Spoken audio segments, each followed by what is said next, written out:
You know what? It is not uncommon these days to hear laughter among the staff at Beulah Alliance Church in Edmonton, Alberta. They were named one of the best Christian workplaces in North America last year. Keith Taylor, who's been the senior pastor at Beulah for more than 20 years, admits it hasn't always been like that. Well, as a large church with a large number of staff, the staffing dynamics are more complicated as you add staff people to your team. And as we moved along and we're adding positions, and as the ministry was growing and expanding and getting more complex, we began to discover that there were some staff fractures. There were issues that we could identify that were troublesome to us. High rate of turnover, some morale issues. Along with those problems, Taylor said he also felt other less obvious signs of brewing frustration and dissatisfaction. People aren't having fun together. There's not a lot of laughter. There's not a lot of joy. And those things are probably more sensed as you walk around, as you have FaceTime with staff. You're saying, hang on, something's off here. Al Lopus has seen this many times in Christian organizations. With an extensive background of monitoring and consulting for secular businesses in Washington and Oregon, he was approached by the magazine Christianity Today to help measure the health of Christian organizations. In fact, what we found is that Christian organizations that are best Christian workplaces actually do grow over time more so than those that aren't. And it leads me to the philosophy that healthy ministries tend to be fruitful ministries. Since these surveys were first developed, Lopus says they have worked with more than 480 organizations to help them become more effective places of work. Pastor Taylor says that working with Al Lopus and Best Christian Workplaces Institute was the right choice to get Beulah Alliance Church back on track. I think Pastor Taylor came to that realization that 5 or 6 years ago there at Beulah Alliance, there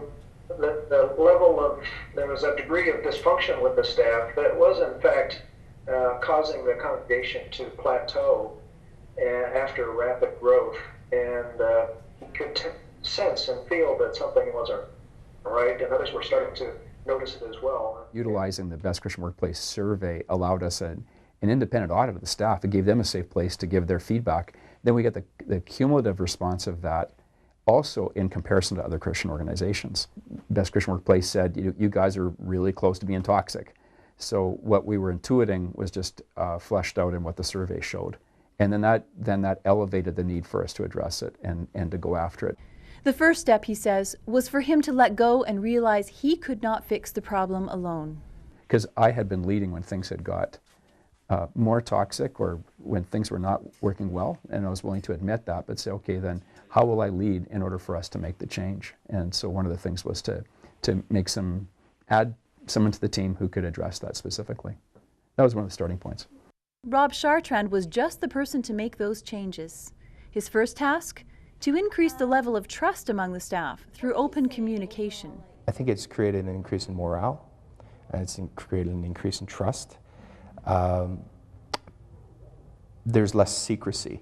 There's less talk behind the closed doors and whatnot. I mean, if anyone's worked in those environments, they know what I'm talking about, the closed door environment. Oh, we have to talk about something, close the door, whispering.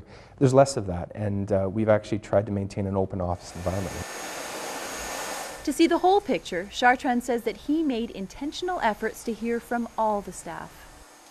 Here's what I want you to do. I wanted you to just tell me what is not working in the organization, and what can we do better to improve this environment. Now, you don't have to name personal names, and your job's not at jeopardy or anything like that. This is a safe environment. You need to tell me what's not working. And from that meeting, I had a whole list of things, and some of them were just so simple. Chartrand implemented some changes immediately, which not only saved time and increased productivity, but made a difference on a more personal level. You can imagine that the custodian's feeling, my opinion matters, that I'm valued here, and that I have a say in how the organization can become better, and we can become better together. Chartrand recently passed the baton of Chief of Staff to Darren Herbold, who sees the recent designation of Best Christian Workplace as simply a part of the journey. The goal is never the title or the status. I think Keith and I, and even Rob, the great part is I got to journey with them along this process. And we just really want to be a healthy environment. We really love Jesus, love the church, love Edmonton, and how do we move forward to continually do that better, to serve Christ better? And doing that now is, we might have the designation, but there's always room for growth. Lead Pastor Keith Taylor says that growth is necessary in the development of the next generation of leaders in the church. I don't have the answers, but to say that there's something special being part of an organization that is willing to always move forward, willing to address the tough questions. And as leaders, the one thing I can say that's been foundational for me is it's a leader's responsibility to name the awkward moment that is out there. Kind of the elephant in the room, if you will. Just, you know what, you don't have to have it figured out. You don't have to have the answer, but say, you know what, I know there's this hanging here. Can we just address that? And how do we move forward? And can we do that just in a trusting way? Both Taylor and consultant Al Lopus say the challenges aren't over. But this newfound perspective will propel Beulah Alliance Church forward in their ministry. And it may even inspire other Christian organizations along the way. You know, as we've said, my hat's off to Beulah and their staff. They have really shown a depth of character as they've stepped into a difficult situation and made it a great situation. And my hat's off to them. I would love to see many, many more take the steps that they've taken to intentionally serve their staff and listen to their staff, and together they are more effective than they've ever been, and I congratulate them. That's wonderful. I've always had the dream that if you look at your life, you know, in terms of the leadership journey, I'm probably in the last third, not the first third of my leadership journey.